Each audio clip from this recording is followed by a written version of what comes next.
అండి ఈరోజు మీకు ఉల్లిపాయ, పచ్చిమిర్చి, క్యారెట్, కొత్తిమీర, జీలకర్ర, కారం వీటితో దోశ ఎలా వేసుకోవాలో చెప్తానండి. ఈరోజు డిన్నర్ అయితే నాకు అదేనండి. సో పెనం పెట్టుకొని ఒక దోశని నీట్గా వేసుకోవాలండి. దాని మీద కొద్దిగా ఆయిల్ పోసుకోవాలి. ఆయిల్ పోసుకున్నాక మనం ఏదైతే ముందుగా రెడీ చేసుకున్నామో కారం వేసుకోవాలి, జీలకర్ర వేసుకోవాలి దోశ మీద. అండ్ అలాగే ఉల్లిపాయలు, పచ్చిమిర్చి, అండ్ అలాగే క్యారెట్, కొత్తిమీర ఏదైతే మనం ముందుగా రెడీ చేసుకున్నాం అన్నీ కూడా ఆ దోశ మీద వేసుకోవాలండి. సో ఈ అన్నీ వేసాక లైట్గా ఆయిల్ వేసుకోవాలి. లైట్గా వేసుకోండి, ఆరోగ్యానికి మంచిది. లైట్గా ఆయిల్ వేసుకున్నాక ఒక 20 సెకండ్స్కి దోశ అయితే ఉడికిపోతుందండి. తిప్పాల్సిన పని లేదు. అలా హాఫ్గా ఫోల్డ్ చేసేసి ప్లేట్లోకి తీసుకొని తినేయచ్చండి.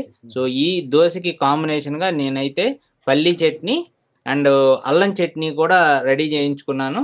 సో దోశ అయితే ఇప్పుడు తిన్నాము. టేస్ట్ ఎలా ఉందో చెప్తానండి.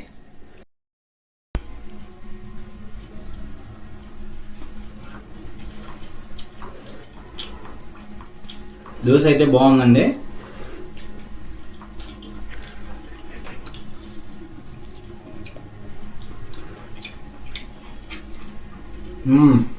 చాలా బాగుంది దోశ.